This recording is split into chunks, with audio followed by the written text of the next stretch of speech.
Hey, it's AAA, and welcome back to Couldn't Scare Less. I'm your host, Trip, and today we're going to be doing a Thanksgiving special, a few days late, and covering the 1985 horror sci-fi comedy? I wouldn't call it yeah, I guess horror sci-fi comedy.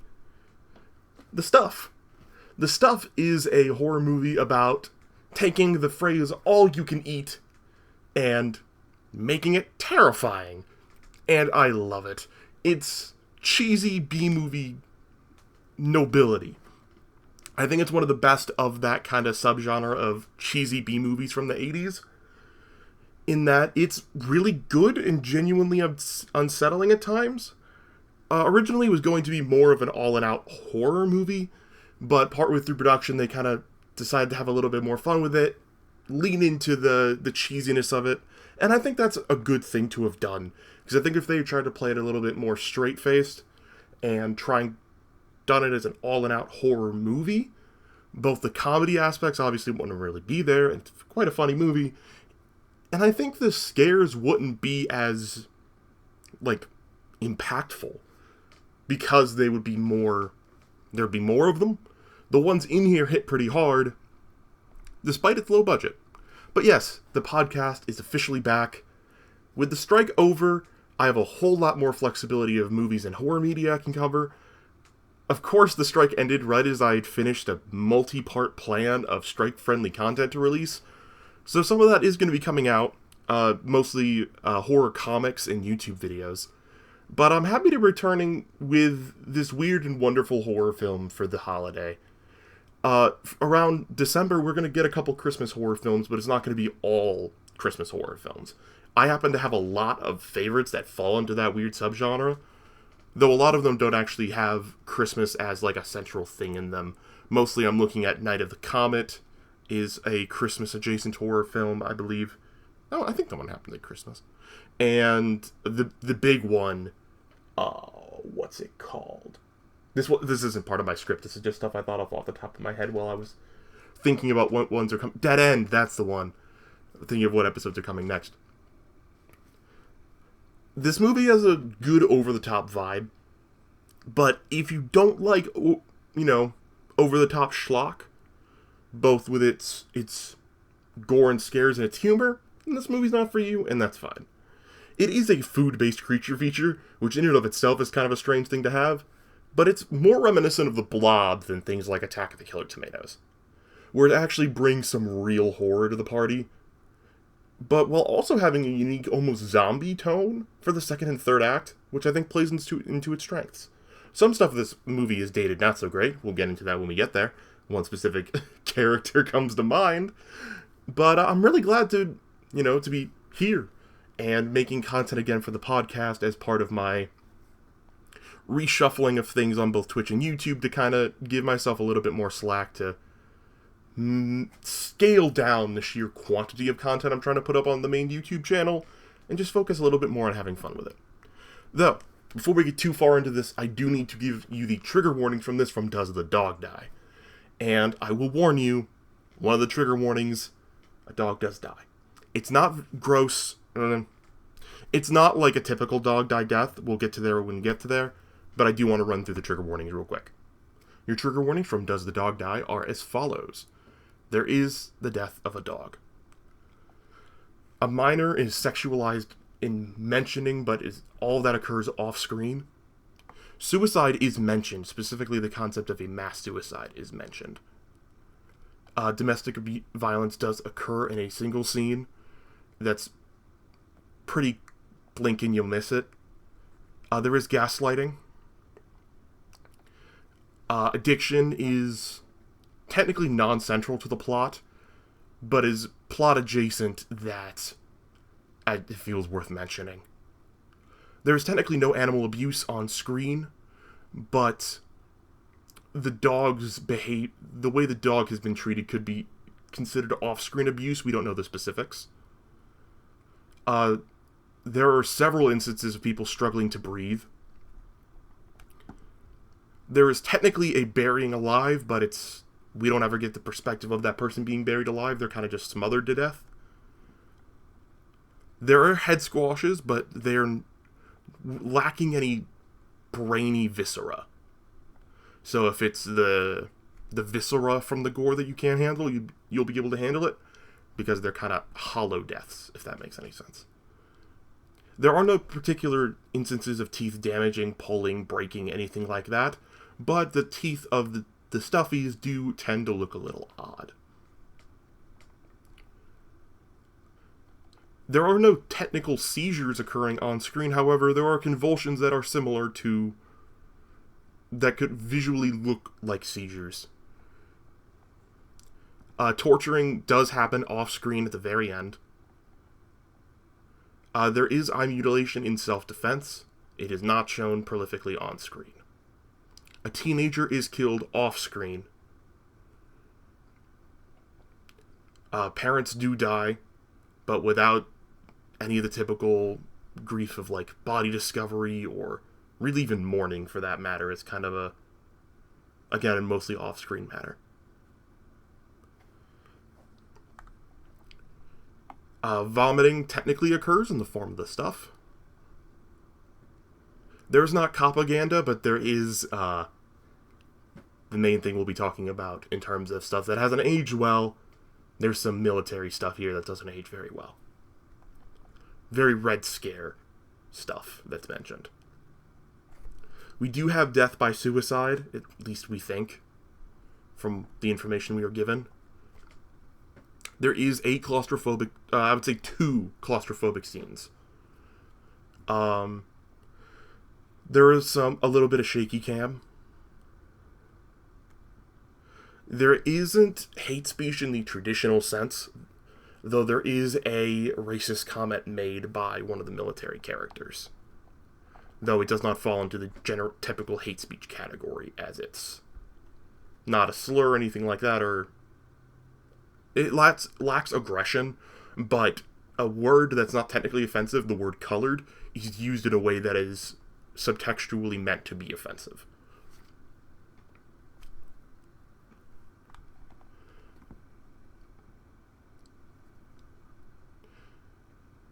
Does the Dog Die seem split on the idea that someone is hit by a car?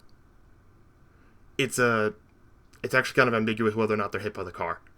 But I don't think that one is one you're going to have to worry about in this one.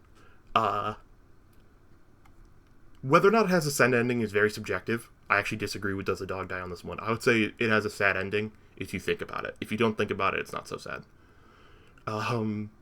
There are explosions, but no nuclear explosions. There are fears of drowning-like scenes. Mostly they're choking, but they kind of have that same energy of someone drowning.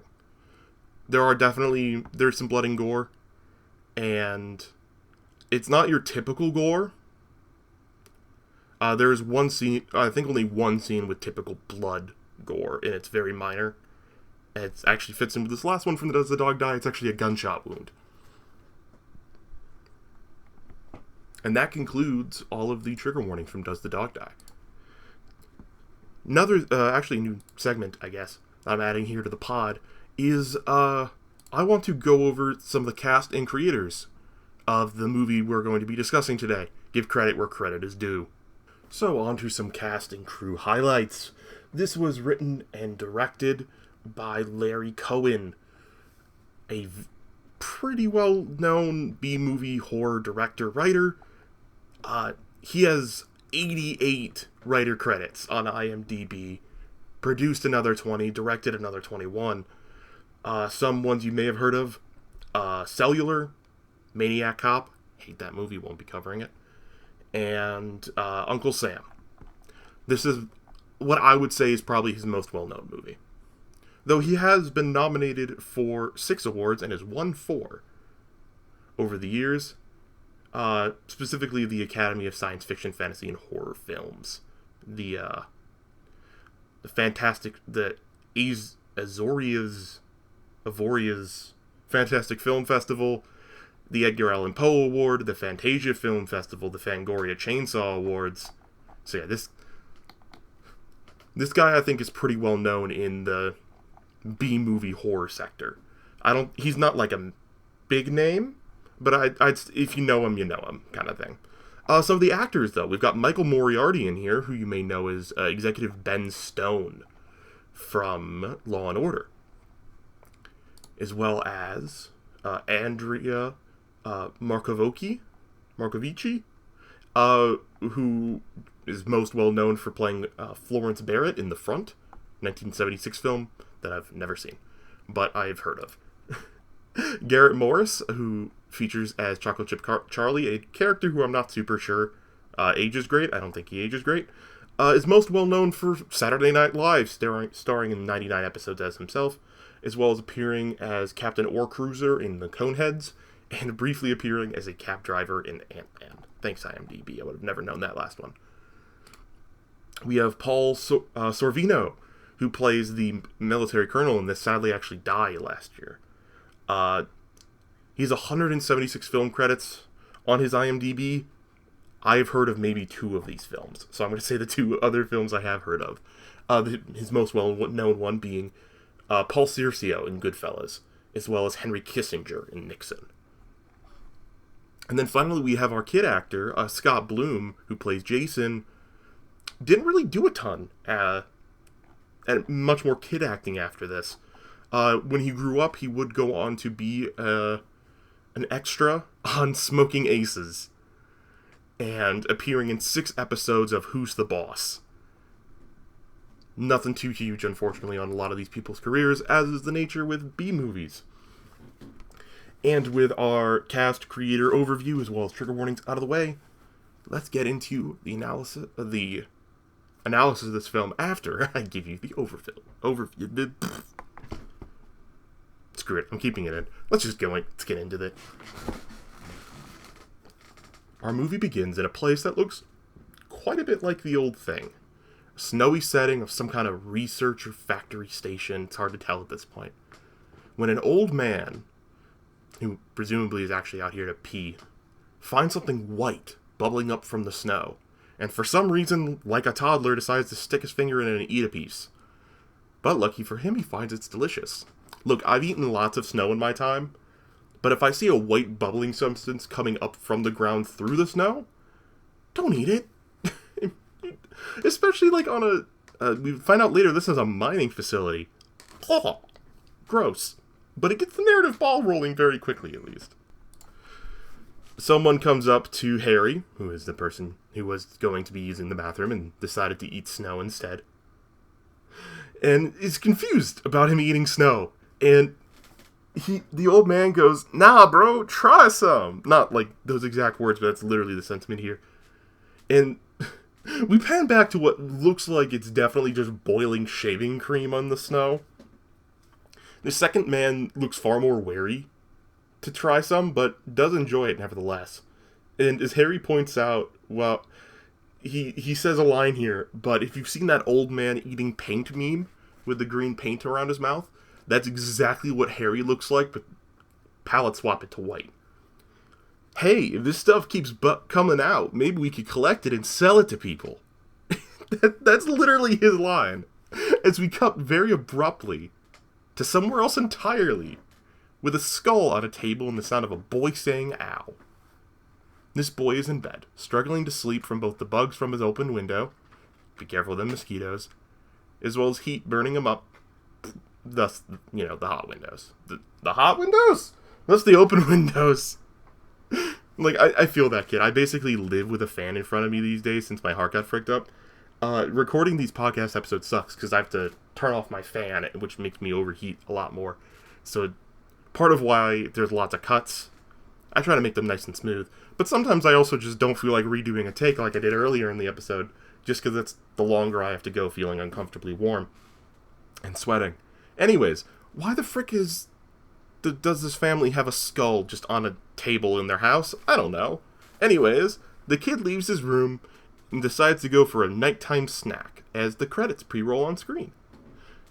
He enters a very blah 80s kitchen, grabs a few handfuls of water from the sink, as one does as a kid, and then heads to the fridge. In his fridge, alongside what I'm assuming is product placement for Pillsbury, is a fallen over tub of what we saw in the intro, though now it's coming out of a nicely packaged purple, pink, and red tub called The Stuff. Roll credits. The stuff, though, in this moment is making strange squishing noises and moving on its own, which for obvious reasons freaks the kid out massively. This isn't the kind of movie that makes you wonder if the stuff is bad, even though, anyone who watched the movie has seen the title and presumably read the description and knows that. But it does make you wait and wonder why it does that, which is a good move. Then, suddenly out of nowhere, silently, the kid's dad appears behind him in a robe. And saying the kid opening the fridge scared him so much he thought it was a burglar. Very, very jumpy dad. Weird energy, pal. Though when the kid asked the dad if he saw, the bubbly stuff moving around in the fridge, we see that this jumpy dad is not a perceptive dad, as the stuff has all moved back into the tub on its own without the dad noticing, while standing right next to it. Brilliant. And it was making noise while moving earlier, so jumpy dad somehow didn't hear or see it. He was too focused on giving his son a lecture about having nighttime snacks and not getting shot. Weird dialogue from this character. He's not around super long, but he's weird. So yeah, the dad goes from jumpy dad to now perceptive dad to now crappy dad, as he just goes, "Don't ever pull this again on me, you understand, young man?" Which, I guess pulling this over on him is getting a snack. This might be an 80s thing I'm too Gen Z to understand. Was it, considered bad behavior to get snacks in the night if you couldn't sleep? I don't know. I thought, the midnight snack motif dated that far back. It might not have. And he spanks him as he walks past. That's the one instance of child abuse that's mentioned on Does a Dog Die? It's literally, blink and you miss it. I did miss it the first time. The dad then slams the fridge. The kid goes upstairs. But it doesn't take too long for the dad to turn back around, open up the fridge, and start eating the stuff. Another very abrupt cut takes us to a cheesy and frankly weird ad with a woman centered on the camera says, "When I was a little girl, there wasn't anything I thought I'd like better than ice cream. Now, I'm a big girl, and I've decided there's something I like better. It's called The Stuff." I don't know. The 80s were weird. I would not be surprised if ads like this genuinely existed. There's a chance it's a parody of an existing real 80s ad, and I'm just not old enough to know it. And in this weird ad, we learn their slogan, which is very fitting to the movie's central tone, and with what we'll be talking about at the end: enough is never enough. It's never actually said, it just appears on screens, but it's a central motif to this film, so it's important. We'll get to it at the end. We then cut, just another abrupt cut, to a boat, with a bunch of bigwigs in suits are having a discussion about their competitor, The Stuff. That first word wrong was me trying to sound New Yorky and it didn't work. Apparently they're in the process of going national in the next 60 days with this stuff. And these suit-wearing scumrags decide that, so far, they've failed in attempting to reverse engineer it, or through normal means, of course, being espionage, to just sneak a person in to learn the stuff that's happening. So they decided they're going to get even more criminal and more illegal by bringing in a man named Mo Rutherford to help them get to the bottom of their stuff problem. Mo, as we learn, is the best in corporate espionage in this world, and these ice cream execs are willing to get very dirty to get a leg up in the competition. We learn as Mo boards the boat that both Mo and some random security dude on board are both former FBI. Thanks for letting us know that. And that Mo was actually fired and blackballed a few years back. That thus is now foray into the corporate espionage world. Mo has a very humding kind of country accent, and for some reason remarks, that was me attempting to replicate his voice, for some reason remarks how everyone's hand he shakes when he enters the room is already sweaty, as if they're anxious for his arrival in a negative connotation. Yeah, Thanks, Mo. Could have never written the script without that important information about hand sweat. Mo, after this weird introduction, though, is all business, jumping right into asking about the stuff. Specifically, why they're going to a spy, and just not the FDA, if they want to know what's in it for legal reasons. It's here where we get another mysterious nugget, that after the FDA approved it, most of those involved with its approval resigned, and have now moved countries of residence or are now, quote, on vacation, which Mo points out probably means they were just paid off. America. The execs and ah about never having so much trouble getting information out of a company, but that doesn't dissuade Mo in the slightest, as he assures them he'll get the damage done. Though he says he knows the people on the yacht don't like him, and that he's ex-FBI and was blackballed, and was called obscene. We never hear any of this, as the audience prior to now, by the way. He reveals that the night before he planted a bug on one of the executives while he was at the opera. And it also tells us that this takes place in New York City. Cool. Mo brags a bit as they celebrate his flex, stating, "You know why they call me Mo? Because when I get money, I always want Mo." Which is a joke so bad it could have come from a Nightmare on Elm Street sequel, and I would have believed you. But no. Welcome to the stuff. As he leaves, he takes the check and then punches the bureau guy in the jaw. Someone says he broke the guy's jaw in one punch, which is like, no he didn't. Not this very poorly winded up sucker punch attempt across a man's jaw. Nah, fam. Though this is meant to tell us at the audience that this security guy was actually still working for the FBI and was a mole. This plot thread and a few others were deleted scenes. I'll touch on it again later because there's a really important scene that got deleted because the movie was too long. Because back in the day it was, 90-minute movies were like kind of the maximum that they were willing to be financed. Nowadays you got 2 hours, 2.5 hours, all that, but that wasn't a thing at the time, really. So a lot of important stuff that could have made the movie feel a little bit more coherent got left on the cutting room floor. Like this whole FBI subplot that appears here, briefly appears later, and then disappears entirely from the plot. Oh well. It never ends up mattering, so it's fine. After that punch, we now return to the kids' home, where the family is having breakfast, and the mom gives the boy, a different, older boy, though they look so much like each other they could have been real-life brothers. They aren't real-life brothers. I checked on the IMDB, but they look identical. It's uncanny. Gives this older brother and the father some orange juice, and the mom asks this brother to wake his younger brother.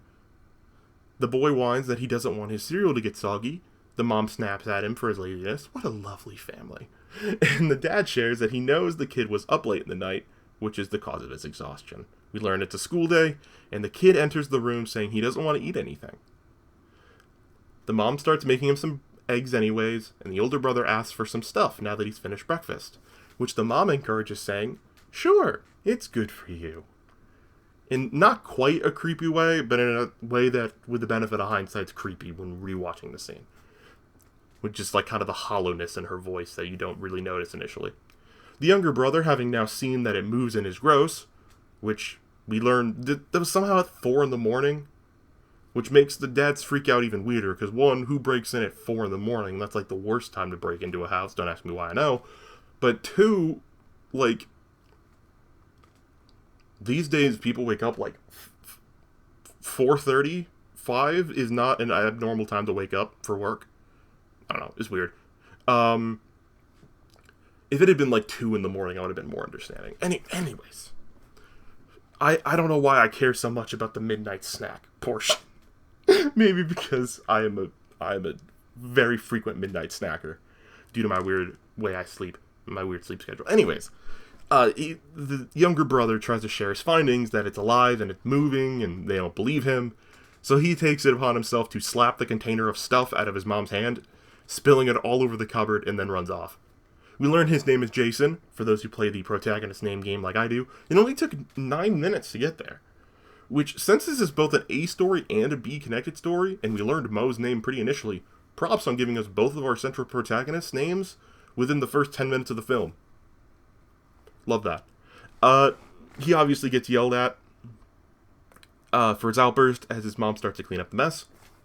And we have another cut to several stuff samples in petri dishes, with a scientist talking to Mo, and reveals that they are protected by the FDA, similar to how Coca-Cola doesn't have to share the exact ingredients of their syrup, which means they're going to have to go in and steal the secret to the stuff.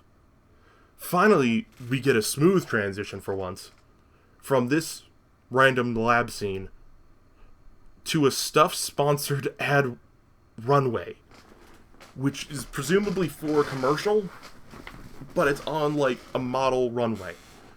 This features more women in fur coats, this time over bathing suits, and models feeding each other the stuff with little spoons.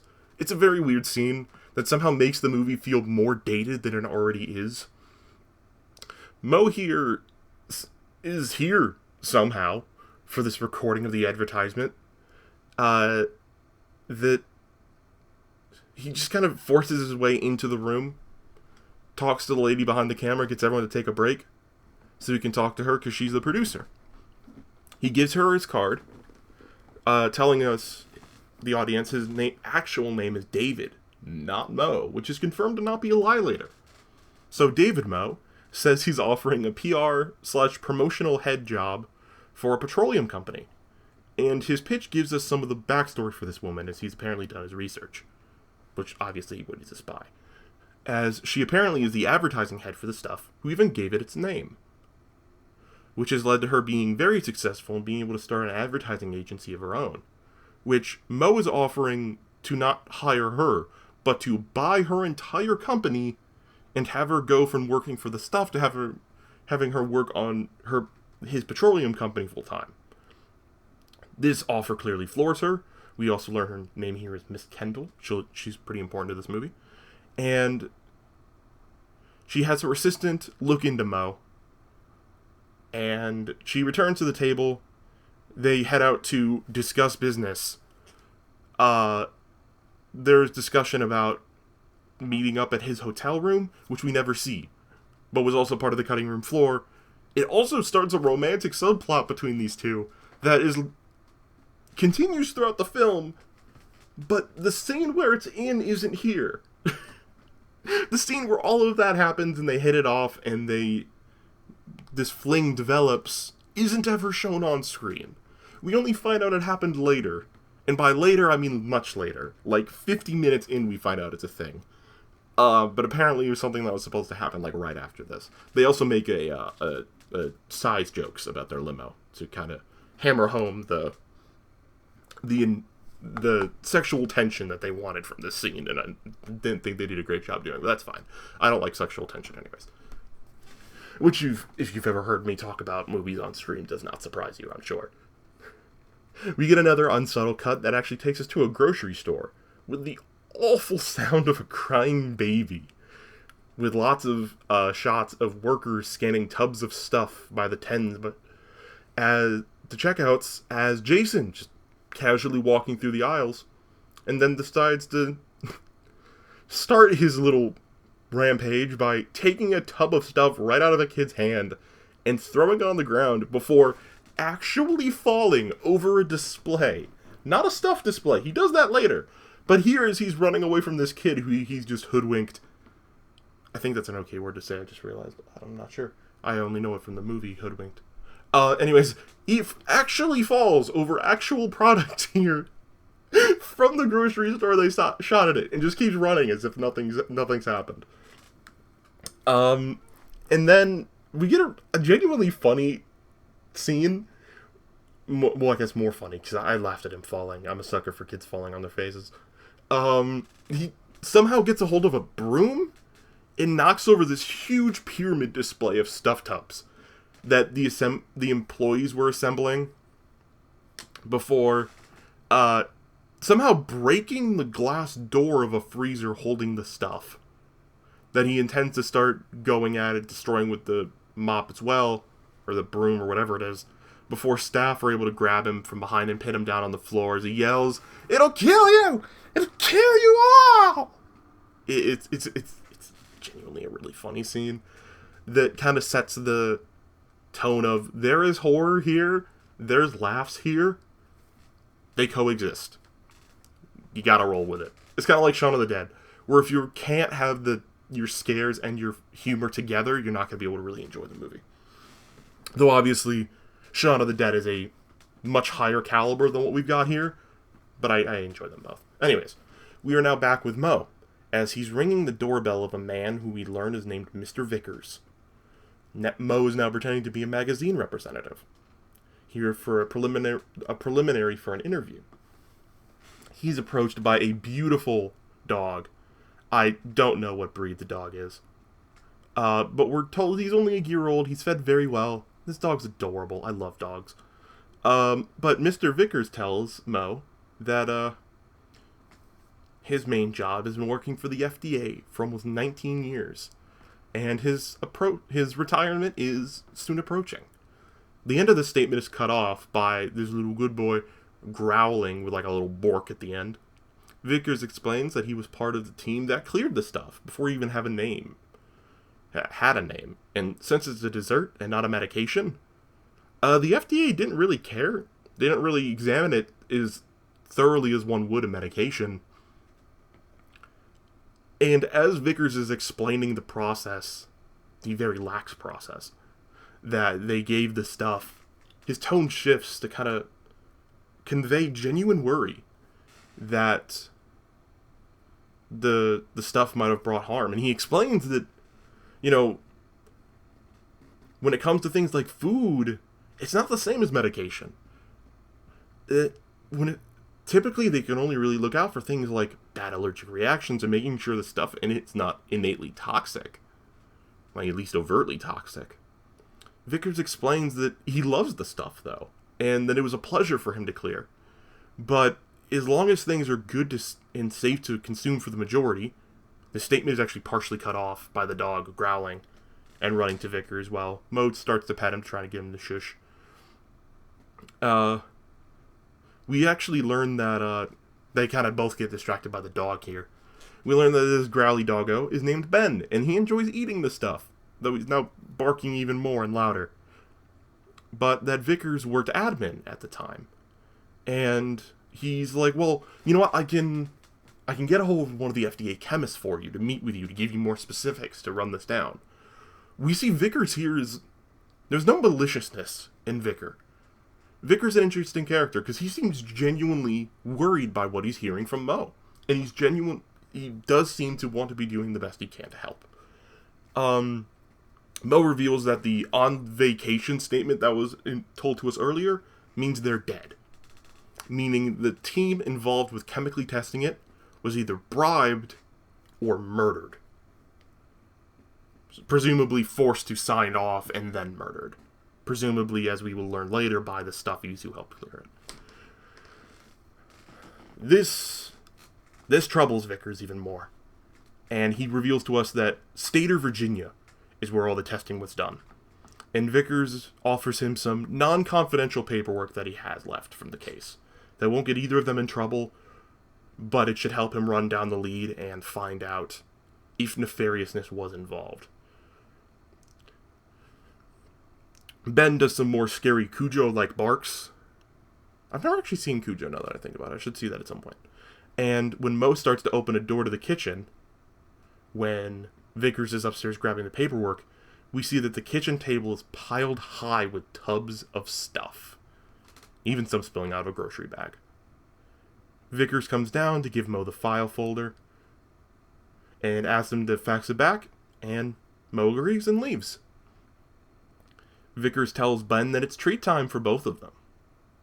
As we see Mo pulls into a stuff stand.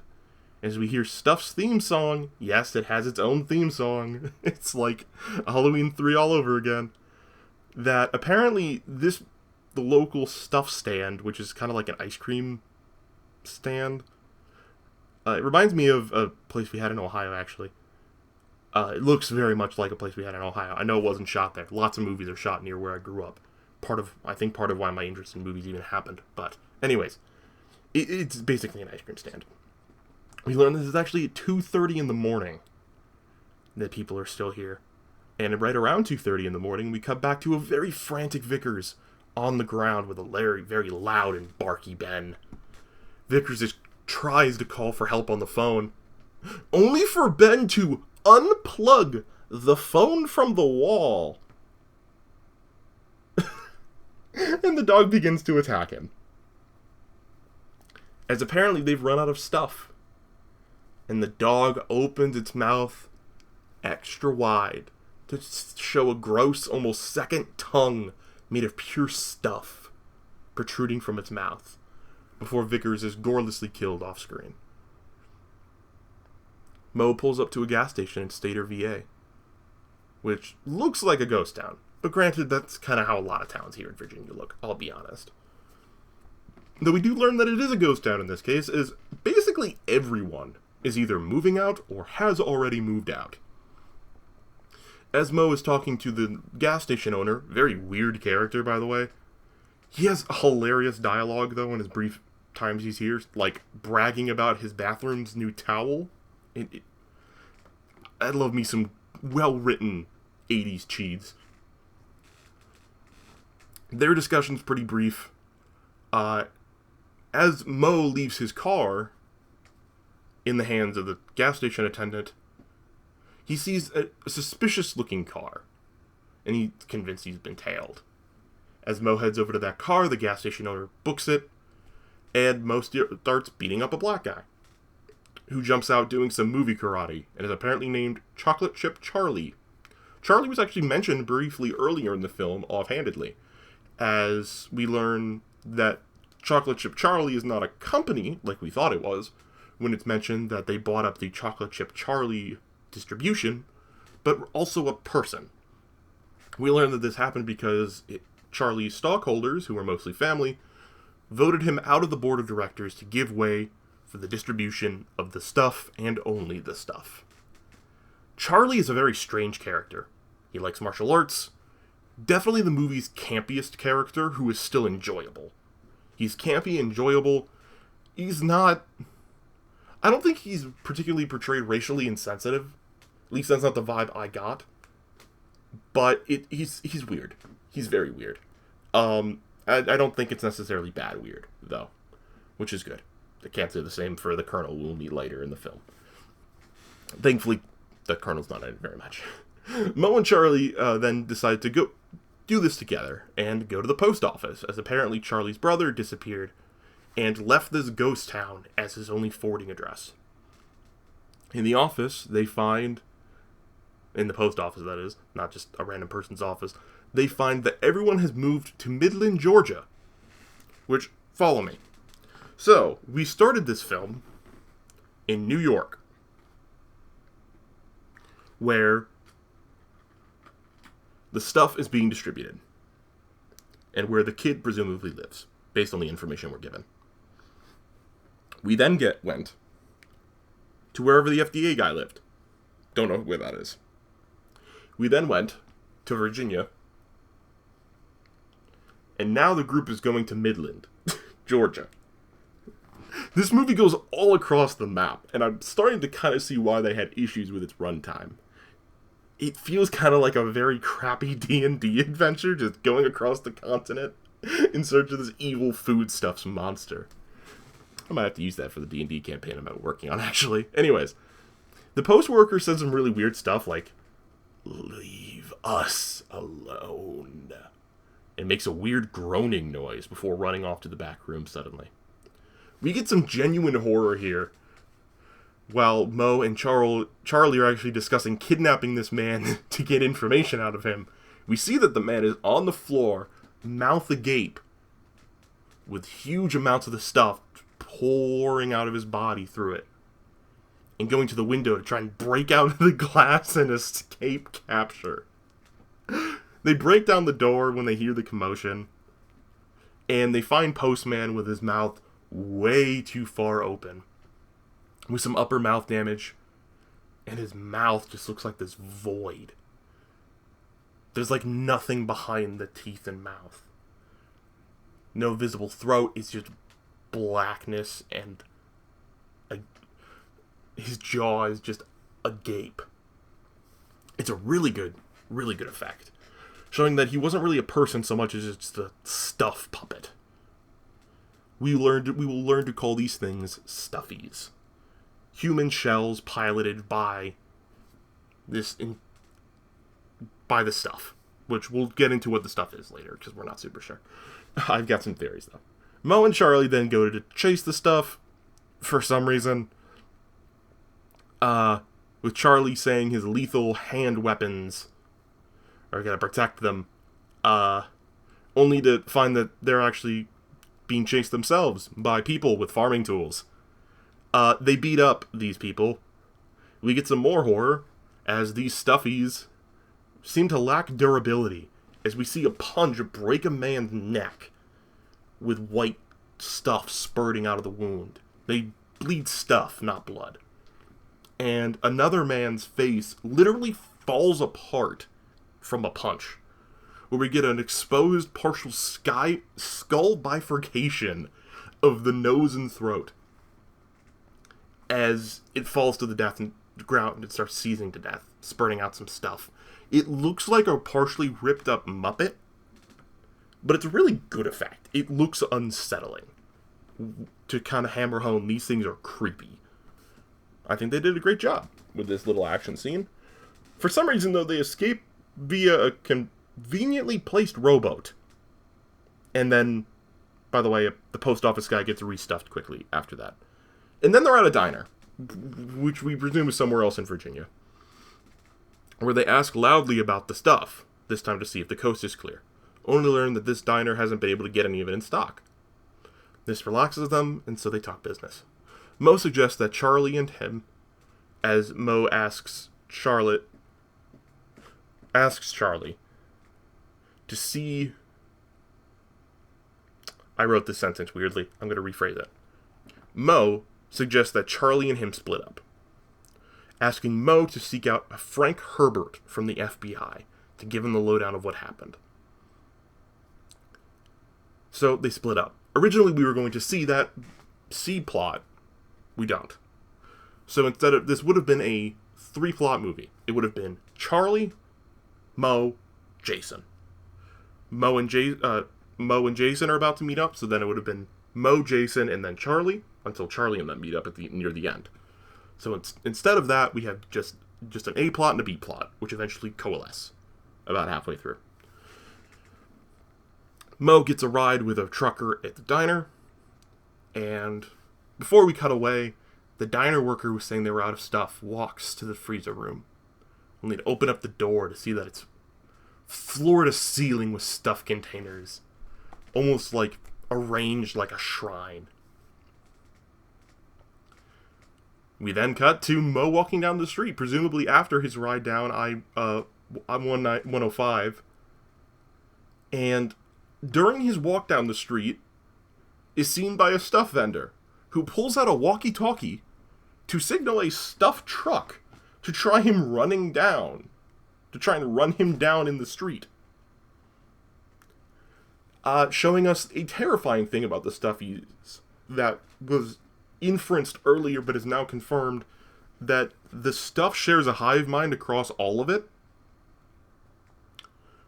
which kind of adds to the scariness of these zombie-like creatures. They might not have durability, but they have a hive mind that seems to extend a near infinite distance. Mo is actually here meeting with a distribution and marketer for the stuff, who apparently doesn't eat it, but he knows what happens to the people who do. They become these other non-human addicts.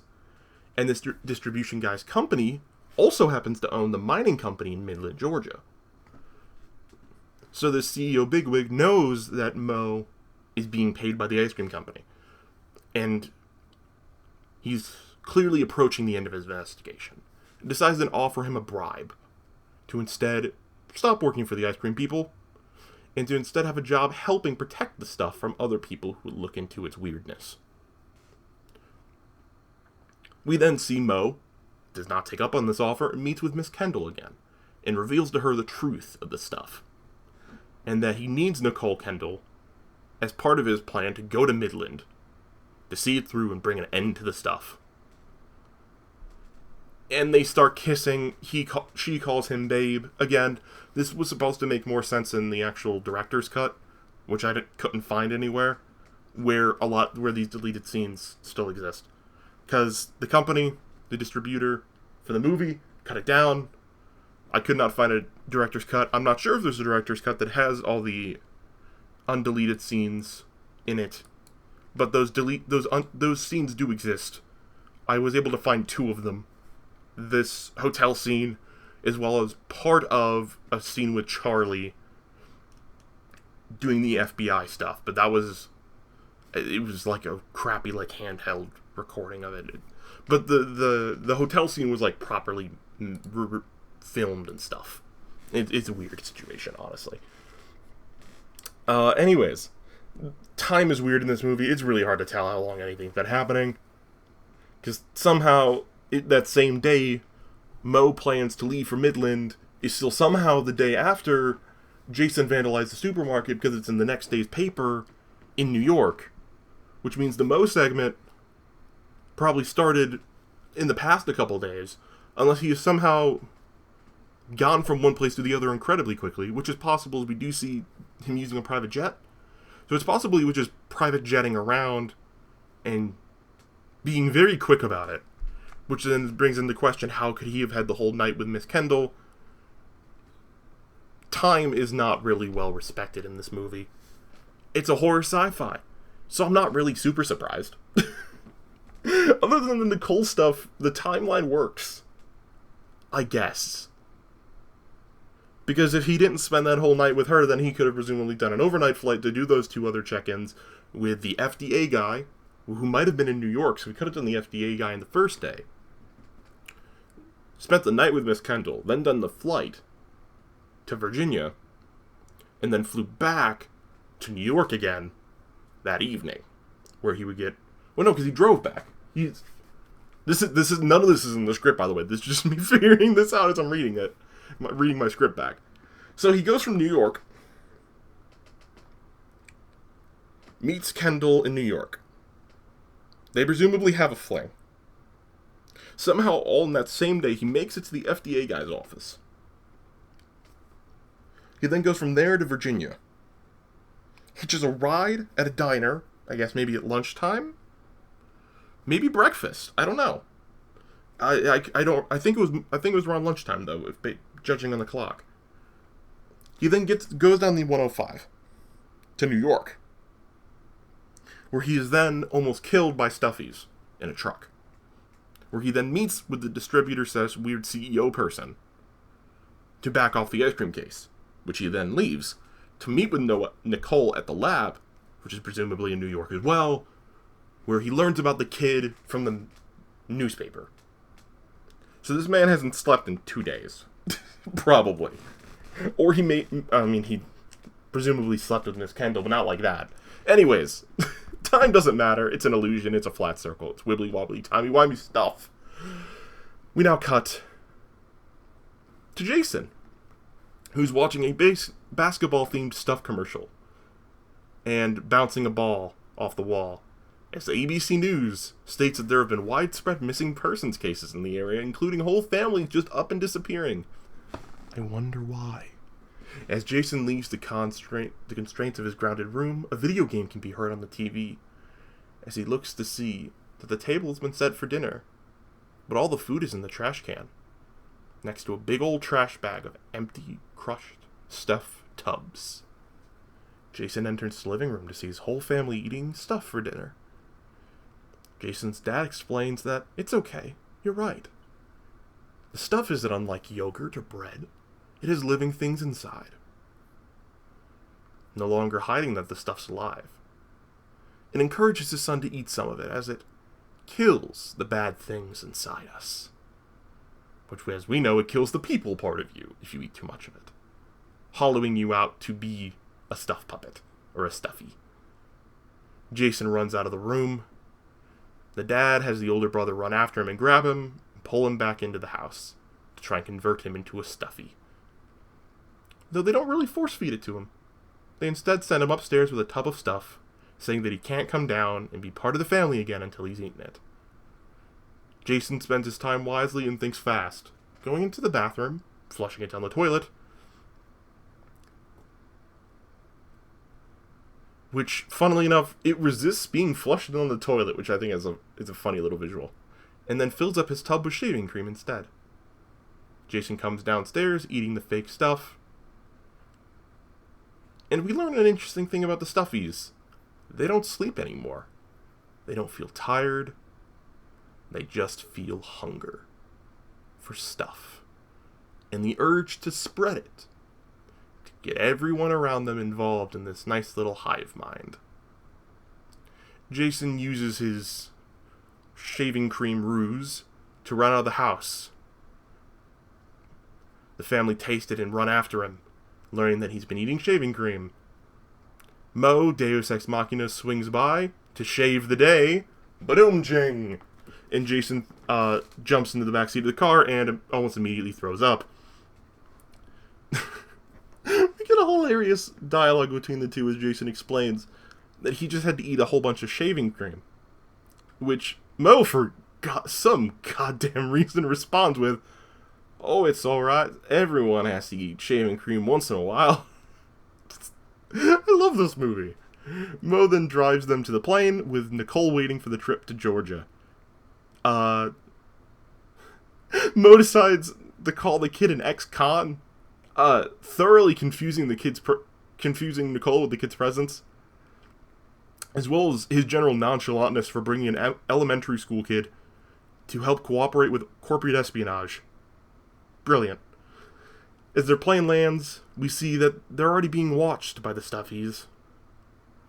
And here in Georgia, they decide to leave the kid on the plane, and Mo gives specific instructions to the pilot to keep the kid safe and wait for 3 hours. If they're not back in the airport in 3 hours, then he's to go to the Savannah airport and wait in case the Stuffies have gotten to the two of them. He wants to make sure the kid is safe and alive elsewhere. Nicole introduces Mo as her male secretary to two Stuff bigwigs who meet them at the airport, named Grimsby and Howard. These were both people who actually lived in Stater, as we learned, which tells us right off the bat they've been fully converted. The car with the group is then brought into the Stuff headquarters as we transition back to the plane to see that it's under attack by the Stuffy from the post office, who somehow launches some stuff that latches onto the pilot's facehugger style, and kills him, presumably, as we hear his screams. As, with a truck and a tube, they begin to fill up, like a pipe, not a tube, a pipe. They begin to fill up the plane with stuff as Jason runs out of one of the plane's emergency exit doors. It's a terrifying scene that kind of, maybe not terrifying, harrowing scene that reminds me of the blood elevator from The Shining, which is the way it oozes through the halls and kind of splashes up against the walls. It's a really good shot. Anyways, so yeah, Jason's in the wind, pilot's dead, rip.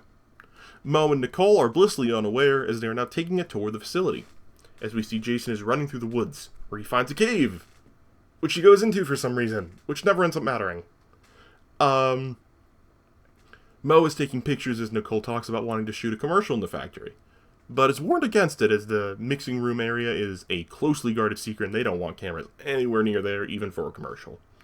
Jason apparently leaves the caves and finds his way to the old mine that we saw from the beginning of the film, and hides out in a liquid truck, only to get locked inside. Who'd have thought? Jumping into an empty truck that's used to fill with liquid, in a place where he would have seen them filling liquid, but it's a kid. Kids aren't logical. That's how they work.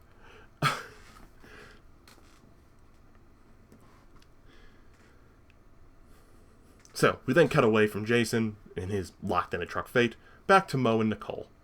They're sent to a motel room by the foreman, and thinking that the kid is already safe and sound in Savannah, they settle in for the night. While Nicole is trying to rest and Mo is studying some files, a Stuff commercial plays. Transitions to them falling asleep, only to be awoken. Also, they fall asleep with the light on somehow. To be attacked by Stuff coming out of the pillows in the bed they're sleeping in.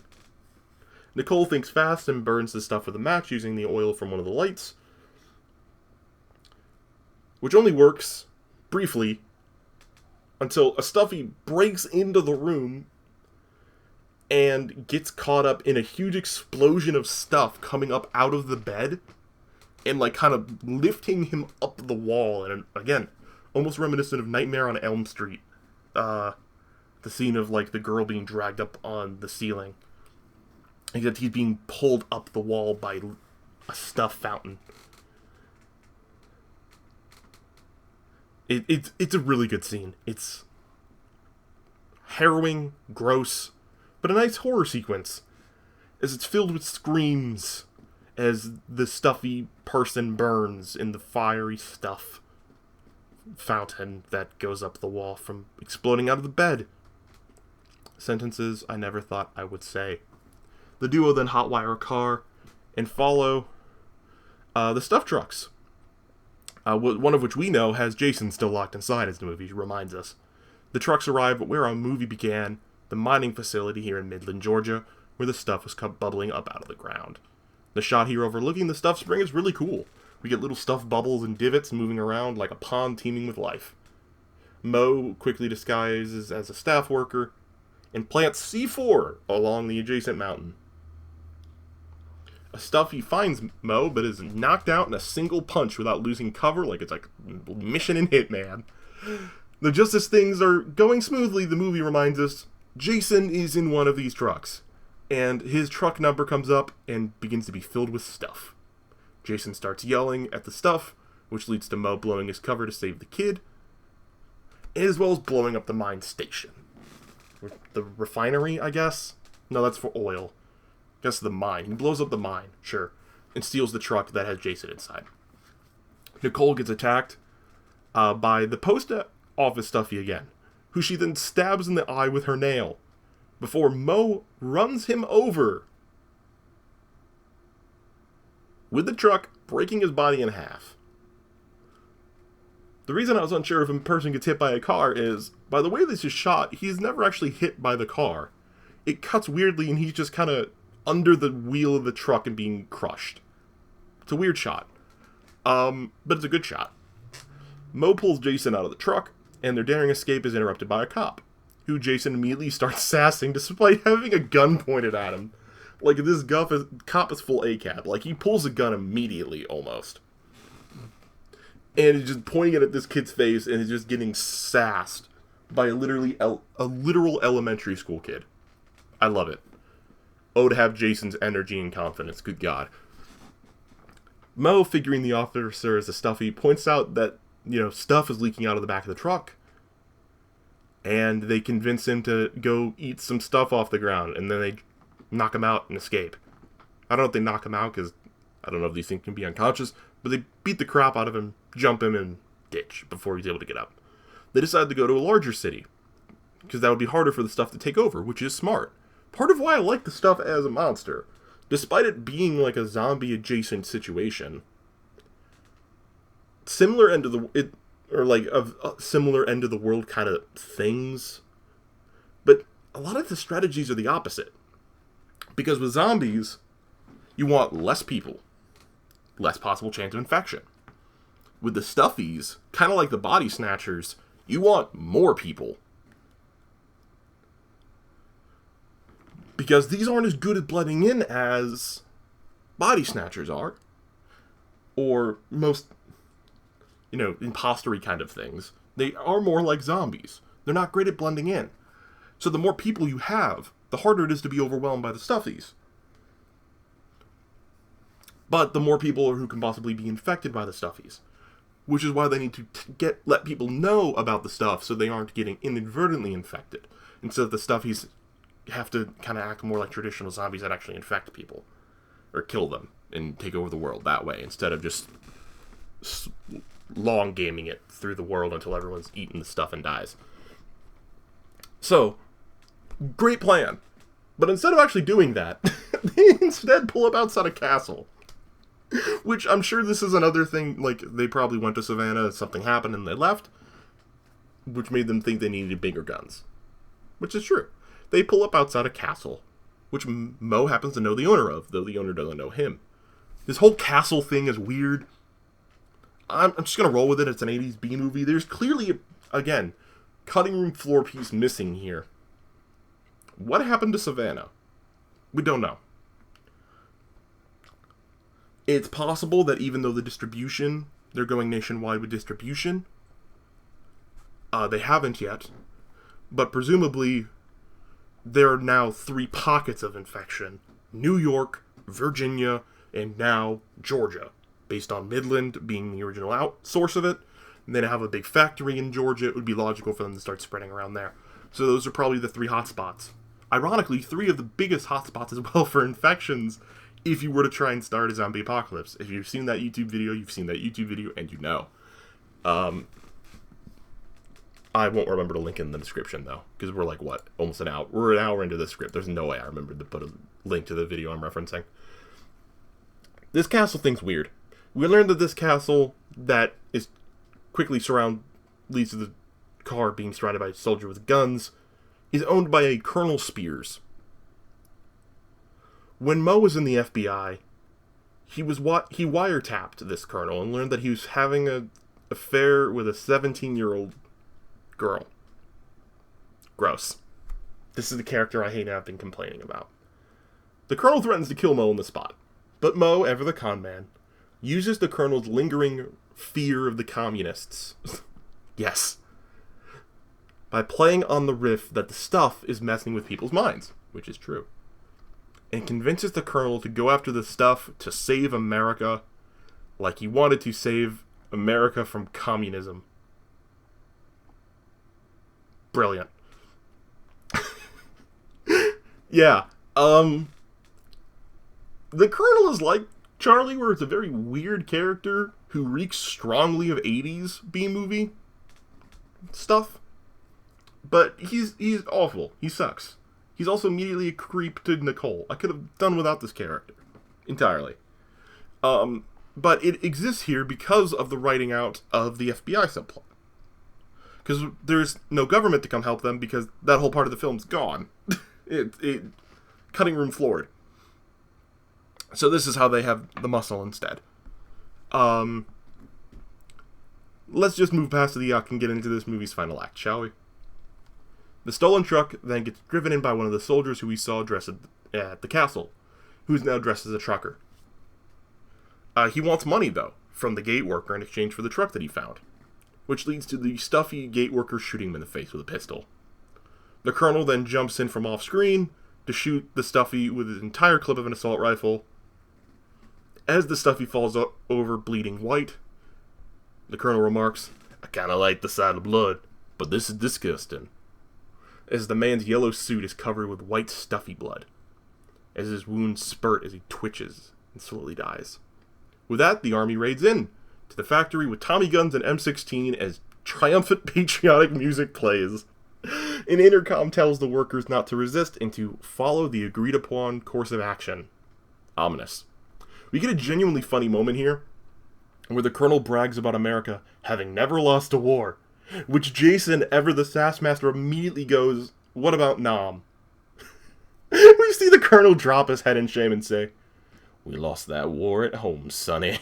It's like, oh, to have the confidence of this 4th grader to first sass a zombie cop who has a gun in his face, and now to sass an army colonel who is just broken into a facility and is gunning down zombies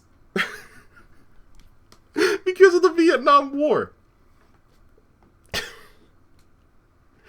But yeah, him actuallying this colonel gave me a chuckle on both watch-throughs of the film. His existence in this film was almost worth it for this moment alone for some reason. It just hit me just right. But the humor doesn't last in this bit. As they breach deeper into the factory, we learn what the agreed course of action was.